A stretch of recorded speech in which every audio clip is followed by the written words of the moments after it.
How many people here set goals? Be honest. Awesome, good.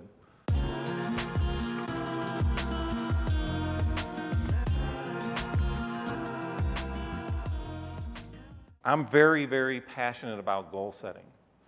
And I've worked with some really great people, like some great mentors of mine, some really great consultants that have worked with me. And the theme is always, well, what are your goals, Steve? What do you want to do? Like, I hear that all the time. And I think there's two kinds of goals, too. We have our personal goals and our business. We're going to talk about our business goals today. Our personal goals are different.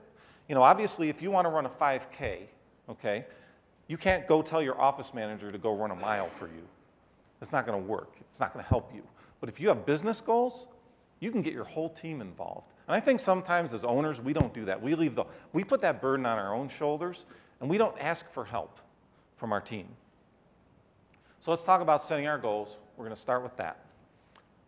I usually say make them realistic, but I started thinking about that, and I'm like, why don't we make them unrealistic? I mean, if we make our goals a little unrealistic, that's going to cause us to aim a little bit higher, okay? For example, when Steve Jobs came up with the iPhone idea, I love talking about that, he didn't just take a flip phone and put another button on it. He went unrealistic. He went with something that was like, there's no way we can do this. Like his employees were like, we can't do this. He's like, yes, you can, and you're going to. So I think that the Prius was a realistic goal for a company, and there's nothing wrong with the Prius, okay? The Prius was a cool idea for an electric car, but it was very realistic. This was an unrealistic goal. This dude, Elon Musk, and his Tesla, I mean, that was like a sports car, a cool-looking sports car. This thing just broke every paradigm of the electric, I mean, you know, those little smart cars people drive around in. This just completely blew that out of the water. And not only that, he didn't only invent the car and come up with the crazy car, and I love that car and I want one of those cars, but he has those charging stations we're gonna put charging stations in all over the country so people could go plug their car in for free. Now, does that sound like a realistic goal to you guys? That's not realistic. That's like crazy talk.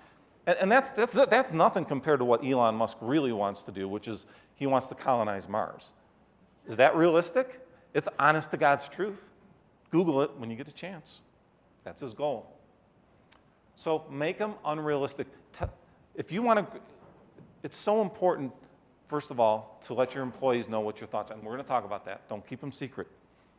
But if you want to raise that bar a little bit, push it a little bit higher. I always tell everybody, don't keep your goals secret. If you want to grow your company, you need to tell everybody in your company. If you want to make your company the best landscape company in Denver, then you got to tell your employees, everybody who works for you and with you. Because really, a lot of times as owners, we come in like this in the morning. You know, we're like walking around and goddamn tires, we got a flat tire on the truck today. Why didn't you guys sharpen your blades? You know, the lawn's going to look like crap. And Joe's late again. Again. So you're walking around like that, and your employees are like, you know, they're like this, right?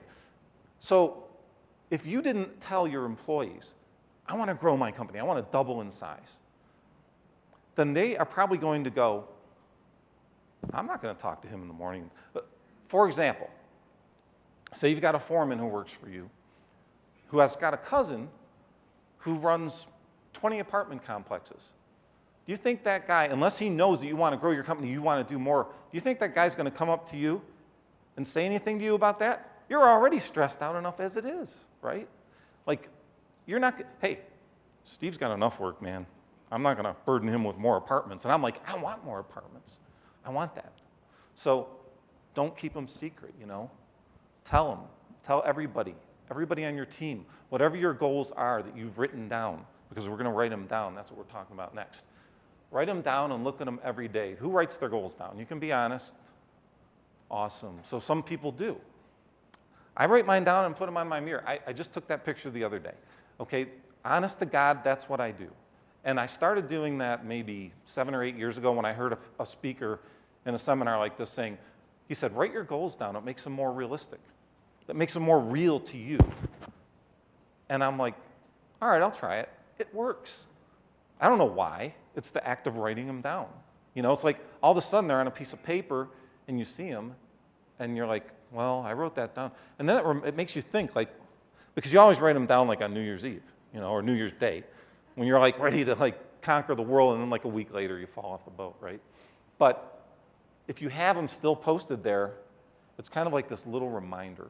Put them in your car, whatever, wherever you got to put them by your desk.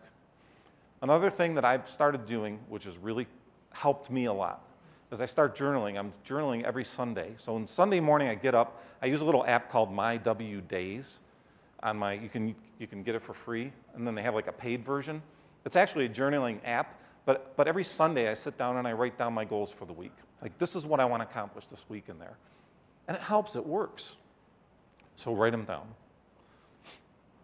Ask, what am I going to do today to get closer to my goals? This is a hard one for owners because sometimes we have to work, like work, like get on that mower, you know, or dig that hole or whatever. But sometimes you have to step back from that and say, is that really going to help me get to where I need to be? You know, am I being a leader today or am I being an employee? That's a very powerful question. And if you haven't thought about that, you might want to think about that a little bit. Because being a leader is so different than being an employee. And I understand it. I get it totally, 100%. Like, yeah, right, be a leader. And I have 3 guys who called off, and I got a broken mower, and I got this, and I got that. How the hell am I going to be a leader? I don't have time for that crap. We got to get Mrs. Jones' lawn cut today and 15 others.